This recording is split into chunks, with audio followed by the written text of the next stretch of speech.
Assalamualaikum warahmatullahi wabarakatuh dan salam sejahtera diucapkan kepada pensyarah Dr. Rozita binti Buyuh. Hari ini saya mewakili dari kumpulan kedua ingin membentangkan tugasan 3 BMMB 3043 iaitu elemen-elemen merentas kurikulum.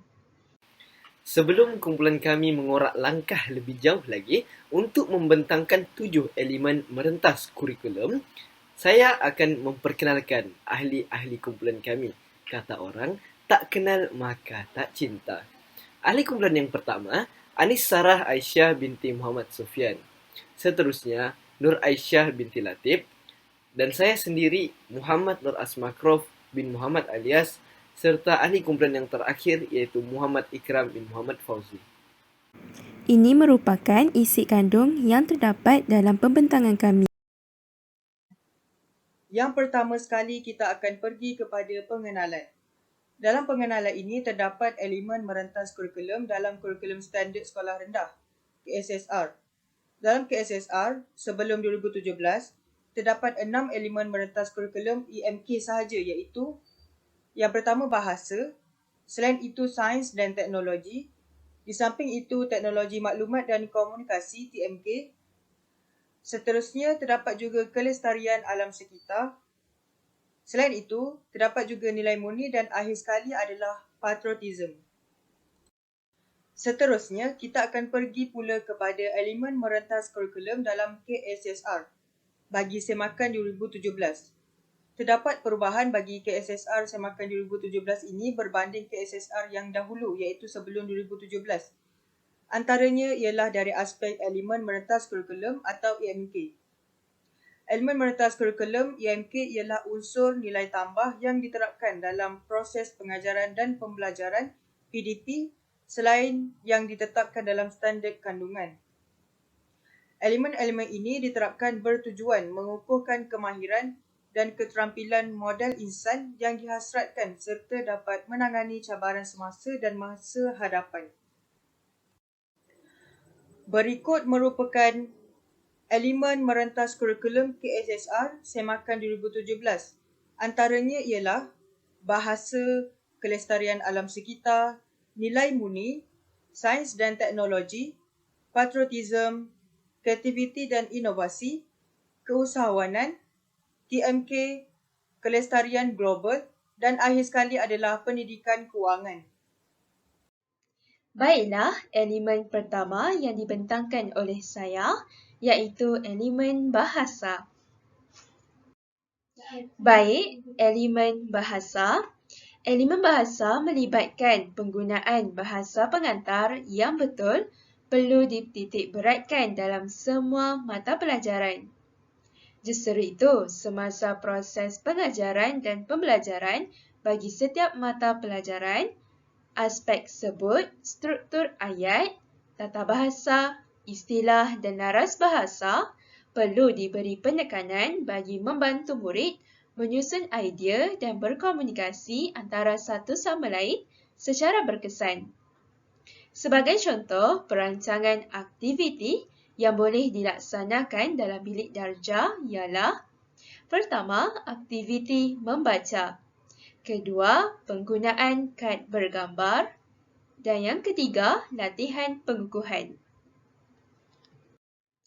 Seterusnya, sebagai contoh bagi elemen bahasa ini, saya memilih di SKP tahun 3 iaitu dengan standard kandungannya di bawah 2.5, membaca, memahami dan menakul bahan grafik dan bukan grafik. Selain itu, bagi standard pembelajaran di bawah 2.5.2, membaca, memahami dan mengecam maksud kosakata. Seterusnya, pelaksanaan aktiviti bagi DSKP tahun 3 di atas. Pertama sekali, guru mengedarkan petikan senaman menyihatkan badan kepada semua murid. Seterusnya, murid akan membaca petikan tersebut secara mentalis selama 3 minit. Guru akan memilih beberapa orang murid membacakan petikan tersebut secara mekanis di hadapan kelas. Selepas itu, murid-murid akan disoal mengenai isi petikan berdasarkan perenggan. Murid-murid juga diminta untuk memberikan kosakata yang terdapat dalam petikan tersebut dan seterusnya, guru akan menerangkan kosakata tersebut dengan lebih jelas. Akhir sekali, guru membimbing jawapan murid sepanjang aktiviti ini dilaksanakan. Baiklah, sebagai penambahan, isi petikan yang terdapat dalam petikan senaman menyihatkan badan ini ialah senaman baik untuk kesihatan dan dapat menghindarkan penyakit. Kedua, senaman dengan cara yang betul. Ketiga, senaman dapat memenuhi masa lapang. Namun, secara fokusnya terhadap kosakata yang perlu dicari oleh murid di dalam petikan tersebut ialah kosakata yang pertama, mencederakan, kosakata kedua, mendatangkan, dan kosakata yang ketiga, menjamin, dan akhir sekali, manfaat. Sekarang, saya akan menyambung pembentangan dengan menerangkan elemen yang seterusnya iaitu elemen kelestarian alam sekitar. Menurut Kamus Dewan edisi yang keempat, lestari membawa maksud tidak berubah, kekal ataupun tetap. Oleh itu, bumi yang lestari dapat digambarkan sebagai persekitaran bumi yang kekal bebas daripada sebarang unsur kerosakan alam. Walau bagaimanapun, kemajuan era teknologi pada masa kini memperlihatkan kerakusan manusia mengeksploitasi alam sekitar secara berleluasa tanpa kawalan. Alam sekitar dieksploitasi secara rakus untuk melaksanakan pelbagai projek pembangunan. Jadi pada dasarnya, definisi standard kelestarian alam sekitar dunia adalah pembangunan lestari yang juga berkait rapat dengan pertumbuhan dan kestabilan ekonomi yang mampan. Jadi, tiada bentuk pertumbuhan ekonomi dapat diteruskan selama-lamanya jika sumber alam sekitarnya tercemar dan rosak. Amalan kelestarian alam sekitar membantu memastikan keperluan penduduk masa kini dapat dipenuhi tanpa menjejaskan kemampuan generasi yang akan datang untuk memenuhi keperluan mereka. Jadi dalam konteks elemen merentas kurikulum ini, kelestarian alam sekitar merupakan interaksi bertanggungjawab dengan alam sekitar untuk mengelakkan pengurangan ataupun penurunan sumber semula jadi serta memungkinkan untuk kualiti persekitaran jangka panjang. Elemen kelestarian alam sekitar ini sebenarnya dapat dipupuk dalam pendidikan di Malaysia melalui pendidikan alam sekitar ataupun penerapan secara langsung elemen kelestarian alam sekitar ini dalam proses pengajaran dan pembelajaran. Pendidikan alam sekitar merupakan aktiviti sepanjang hayat. Pendidikan alam sekitar yang diajar di peringkat sekolah boleh melahirkan warga yang celik alam sekitar dan mencintai alam sekitar, dapat menyumbang dan seterusnya meningkatkan kualiti hidup masyarakat. Secara khususnya, kesedaran mencintai dan menyayangi alam sekitar dalam jiwa murid-murid perlulah dipupuk melalui penerapan elemen ini dalam proses PDP bagi semua mata pelajaran. Dalam pada itu, falsafah pendidikan kebangsaan di Malaysia adalah merupakan suatu pendidikan yang berterusan ke arah lebih memperkembangkan potensi individu secara menyeluruh dan bersepadu. Falsafah pendidikan kebangsaan juga telah menggariskan beberapa matlamat yang terkandung di dalam falsafahnya adalah untuk melahirkan insan yang seimbang dan harmoni dari segi intelek, rohani, emosi dan juga jasmani. Oleh itu, pendidikan alam sekitar adalah berhasrat untuk membentuk populasi manusia yang mempunyai pengetahuan, kemahiran, sikap, motivasi dan komitmen untuk bekerja secara individu dan kolektif dalam menyelesaikan masalah persekitaran pada masa kini dan mencegah masalah baru daripada muncul. Maka dengan itu, di SKP yang telah saya pilih yang bersesuaian untuk menerapkan elemen ini adalah standard kandungan 1.7, berbincang dan mengemukakan pendapat tentang sesuatu perkara daripada pelbagai sumber secara bertatasusila. Manakala, standard pembelajaran 1.7.2 iaitu berbincang dan mengemukakan pendapat secara kritis tentang suatu perkara daripada pelbagai sumber dengan menggunakan ayat yang gramatis secara bertatasusila. Jadi seterusnya, aktiviti yang boleh dilakukan adalah guru akan menunjukkan tayangan video berkaitan dengan kerosakan alam sekitar. Kemudian, guru akan membahagikan murid ke dalam beberapa kumpulan. Murid juga diminta untuk mengeluarkan kemusnahan-kemusnahan yang terdapat dalam video tersebut dan membentangkannya di hadapan kelas. Dan akhir sekali, murid diminta untuk membuat satu perenggan berkaitan dengan punca-punca kerosakan alam sekitar. Jadi, terang lagi bersuluh penerapan kelestarian alam sekitar dalam PDP yang berlangsung adalah guru sememangnya menumpukan topik pembelajaran secara khusus pada pendidikan alam sekitar yang mana murid dapat mengetahui konsep, punca kerosakan alam sekitar dan kesannya terhadap kehidupan. Seterusnya kita akan pergi pula kepada elemen nilai murni. Nilai murni diberi penekanan dalam semua mata pelajaran supaya murid sedar akan kepentingan diri dan mengamalkannya. Nilai murni merangkumi aspek kerohanian, kemanusiaan dan kewarganegaraan akan menjadi amalan dalam kehidupan harian. Menurut Kementerian Pendidikan Malaysia, 2012, insan yang baik akan sedar dan insaf bahawa dirinya perlu menguasai ilmu bagi melaksanakan tugas terhadap dirinya, Tuhan, keluarga, masyarakat serta alam sekelilingnya. Baiklah, ini merupakan contoh aktiviti yang mengintegrasikan elemen nilai murni dalam aktiviti pengajaran dan pembelajaran bahasa Melayu sekolah rendah.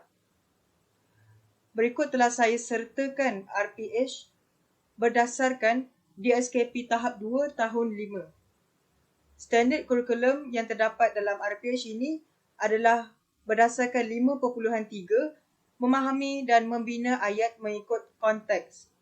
Standard pembelajaran pula adalah 5.3.2, memahami dan membina pelbagai jenis ayat mengikut konteks. Yang pertama ayat seruan dan kedua ayat perintah. Objektifnya adalah murid dapat memahami dan membina ayat perintah mengikut konteks. Tajuk yang telah saya pilih adalah jiran tetangga. Contoh aktiviti adalah yang pertama, beberapa murid dikehendaki melakukan aktiviti main peranan berdasarkan gambar yang ditunjukkan oleh guru. Murid-murid yang lain pula meneka situasi main peranan yang dilakukan. Guru menekankan nilai murni yang terdapat dalam setiap situasi main peranan dengan mengulasnya dengan lebih terperinci. Baiklah, saya Nur Aisyah binti Latif akan meneruskan pembentangan ini pada elemen yang keempat iaitu patriotisme. Baiklah, elemen patriotisme ini merujuk kepada sikap berani, pantang menyerah dan rela berkorban demi bangsa dan negara. Elemen ini juga merupakan sikap positif yang ada dalam diri seseorang individu ataupun kumpulan untuk sentiasa membantu negara ke arah yang lebih baik. Selain itu, elemen patriotisme ini meliputi sikap seperti bangga akan pencapaian dan budaya bangsa, kehendak memelihara ciri-ciri bangsa dan dasar budayanya serta identifikasi dengan ahli-ahli lain dalam sesuatu bangsa. Oleh itu, semangat patriotik dapat dipupuk melalui semua mata pelajaran, aktiviti kokurikulum dan juga khidmat masyarakat. Selain itu, semangat patriotik ini dapat melahirkan murid yang mempunyai semangat cintakan negara dan berbangga sebagai rakyat Malaysia. Seterusnya, sebagai contoh elemen patriotisme ini, saya memilih DSKP tahun 3 iaitu dengan standard kandungannya di bawah 4.2, menghayati keindahan dan kesantunan bahasa dalam bahan sastra. Seterusnya, standard pembelajaran di bawah 4.2.3, iaitu melagukan syair dan mendeklamasikan sajak serta memahami maksud syair dan maksud sajak. Baiklah, pelaksanaan aktiviti berdasarkan DSKP tahun 3 di atas. Pertama, guru akan mengedarkan teks sajak bertajuk Pahlawan Kemerdekaan karya Usman Awang kepada semua murid. Selepas itu, guru akan memilih beberapa orang murid untuk mendeklamasikan sajak tersebut di hadapan kelas. Seterusnya, murid akan diberikan masa selama 5 minit untuk mendeklamasikan sajak berkenaan. Setelah itu, guru memberikan ulasan ringkas di atas penyampaian mereka dengan memperbetulkan intonasi suara. Seterusnya, murid akan menyatakan maksud sajak yang difahami dalam borang grafik yang diberikan oleh guru. Murid akan membincangkan bersama guru tentang maksud sajak. Pada teks sajak ini, guru akan menekankan nilai keberanian dalam memperjuangkan negara.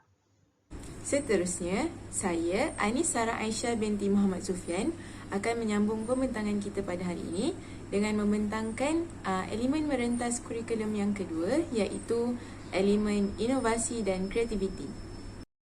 Baik, apakah itu kreativiti? Kreativiti ialah kemampuan ataupun kebolehan untuk mencipta, daya kreatif dan kekreatifan. Kebolehan seseorang untuk menghasilkan idea baharu ataupun mengumpul idea adalah kebolehan kreatif. Oleh hal yang demikian, kreativiti boleh ditafsirkan sebagai penghasilan idea. Idea baharu ini boleh berupa idea mudah ataupun idea yang kompleks. Jadi apabila seseorang kanak-kanak itu memikirkan sebuah idea, maka kanak-kanak tersebut boleh dikatakan sebagai seorang yang kreatif. Kreativiti ditakrifkan sebagai proses pemikiran yang mendorong dalam merealisasikan idea baharu, juga sebagai penemuan baru di mana ia menuju ke arah yang lebih realiti. Jadi dalam konteks ini, kreativiti boleh ditafsirkan sebagai kombinasi di antara idea baru dan juga idea yang lama. Jadi, idea baharu ini diperlukan manakala idea yang lama dikaji dan dinilai semula. Ia juga merupakan proses melihat semula, memilih, menukar ganti, menggabungkan dua maklumat idea baru dan juga kemahiran. Seterusnya, matlamat untuk pengaplikasian elemen kreativiti dan inovasi ini dalam pembelajaran murid adalah menghasilkan modal insan berdaya cipta dan berkeupayaan untuk menghasilkan idea dan ciptaan yang berkualiti. Ia juga dapat menjadi amalan dan budaya dalam kehidupan serta mampu menyumbang ke arah pembangunan masyarakat, bangsa, negara dan juga agama. Oleh hal yang demikian, penerapan elemen ini dalam proses pengajaran dan pembelajaran adalah sangat digalakkan supaya matlamat tersebut dapat dicapai dengan baik. Jadi dalam pada itu, keberkesanan elemen ini dapat dilihat apabila murid menghasilkan idea kreatif dan inovatif, menguasai kemahiran dalam proses kreativiti, berkebolehan untuk berkomunikasi dalam menyampaikan idea, serta mengaplikasikan pengetahuan dan kemahiran secara kritis dan kreatif dalam menyelesaikan masalah, membuat keputusan dan juga mengurus kehidupan harian. Maka dengan itu, DSKP yang telah saya pilih yang bersesuaian untuk menerapkan elemen ini adalah standard kandungan 4.3, menghasilkan bahan sastra dengan menyerapkan keindahan dan kesantunan bahasa serta mempersembahkannya secara kreatif, dan standard pembelajaran pula 4.3.1, iaitu mengubah suai puisi secara berpandu dan mempersembahkannya secara kreatif. Jadi, aktiviti yang dirancang adalah seperti berikut. Guru akan mempersembahkan sebuah tayangan video yang berkaitan dengan pantun. Kemudian, guru akan mengajar murid-murid untuk mencipta pantun berdasarkan video tayangan tersebut. Akhir sekali, murid akan diminta untuk membuat inovasi dan menambah baik pantun sedia ada dan mempersembahkan pantun tersebut dengan kreativiti masing-masing. Setelah merungkai aktiviti yang bersesuaian, kini saya akan memberi rasional dan pengaplikasian elemen ini berdasarkan aktiviti yang telah saya bentangkan sebentar tadi. Baik, untuk elemen inovasi dapat dilihat apabila murid melakukan cambahan idea terhadap pantun yang telah disediakan dengan menambah baik rangkap tersebut ataupun menambah idea baharu terhadap pantun tersebut.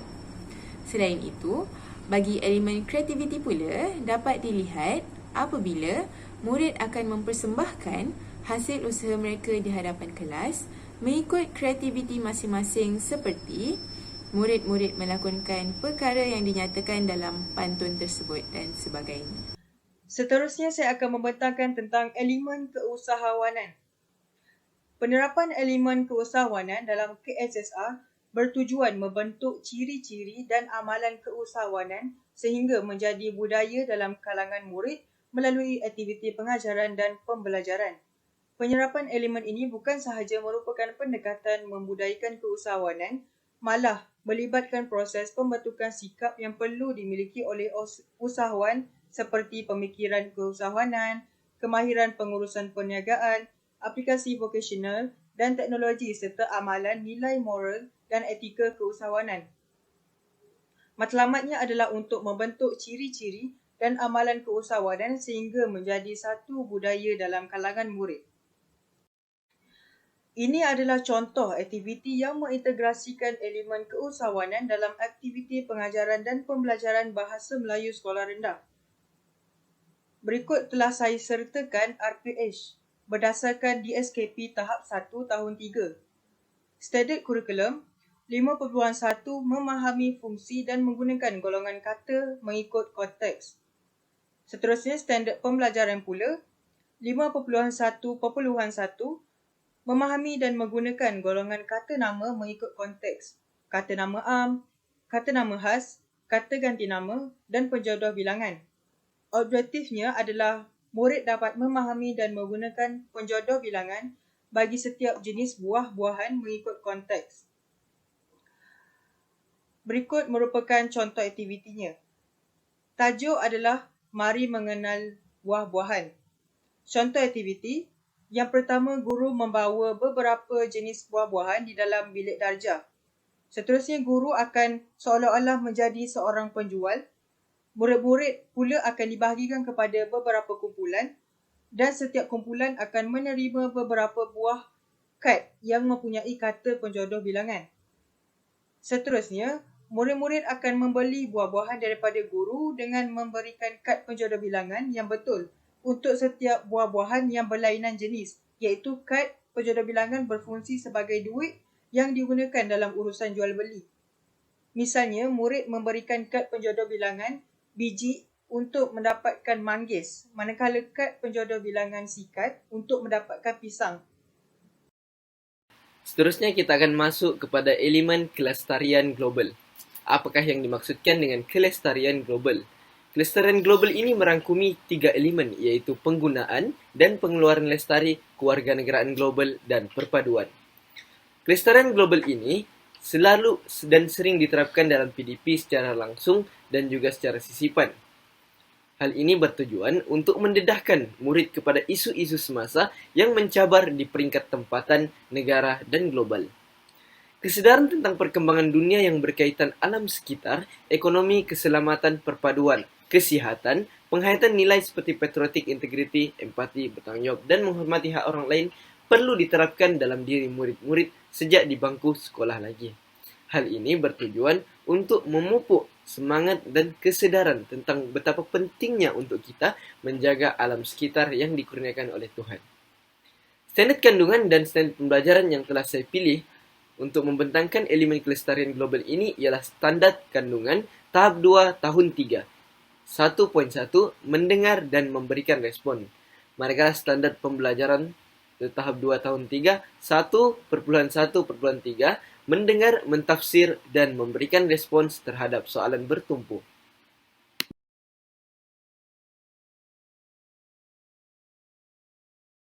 Baiklah, seperti yang tertera di dalam slide, berikut merupakan perancangan aktiviti yang boleh dilakukan oleh seorang guru untuk memupuk elemen kelestarian global semasa sesi pengajaran dan pembelajaran.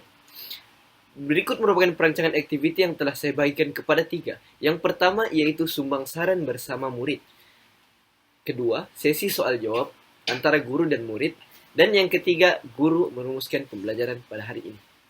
Langkah pertama, sebagai set induksi, guru akan memaparkan gambar pemanasan global pada paparan liquid kristal, seperti gambar yang saya sediakan pada slide sebelumnya. Langkah kedua, guru meminta beberapa orang murid secara rawak untuk ke hadapan dan bercakap tentang gambar tersebut. Semasa langkah pertama, guru akan memaparkan gambar tersebut sebagai set induksi untuk murid tertanya-tanya apakah maksud daripada gambar tersebut. Diikuti dengan langkah kedua, dan seterusnya langkah ketiga, guru bersoal jawab berkaitan pemanasan global. Soalan yang diutarakan di sini ialah soalan yang bertumpu kepada pemanasan global sahaja. Seterusnya, setelah selesai bersoal jawab, langkah keempat, guru akan membimbing murid untuk memberikan jawapan kepada persoalan yang diutarakan sebelumnya. Untuk menjawab persoalan-persoalan tersebut, guru akan membimbing murid. Dan yang terakhir sekali, langkah kelima, guru akan merumuskan kepentingan untuk menjaga kehijauan bumi kita agar tidak berlakunya pemanasan global dan menerangkan sedikit sebanyak tentang pemanasan global dan pembelajaran pada hari tersebut. Berikut merupakan 5 langkah sesi perancangan aktiviti yang dapat dilakukan oleh seorang guru untuk memasukkan elemen kelestarian global. Secara keseluruhannya, pengaplikasian kesemua elemen merentas kurikulum ke dalam subjek-subjek yang terdapat dalam pendidikan di Malaysia adalah perlu dan wajar diajarkan oleh guru dalam bilik darjah. Hal ini kerana kesemua elemen ini membantu dalam melahirkan kemenjadian murid yang lebih baik kerana kesemua elemen ini tidak dapat diajarkan secara khusus di Malaysia. Namun, pendekatan sebegini diambil untuk menerapkan kesemua elemen ini dalam diri murid-murid. Oleh hal yang demikian, elemen ini mampu membentuk kepribadian murid yang lebih baik dan secara tidak langsung, murid-murid dapat mencapai matlamat falsafah pendidikan kebangsaan sekiranya berupaya untuk menguasai kesemua elemen ini dengan baik. Berikut merupakan rujukan sepanjang perhasilan tugasan ini. Bunga dedap di atas parah, anak dusun pasang pelita. Andai tersilap, tutur bicara, jari disusun, maaf dipinta.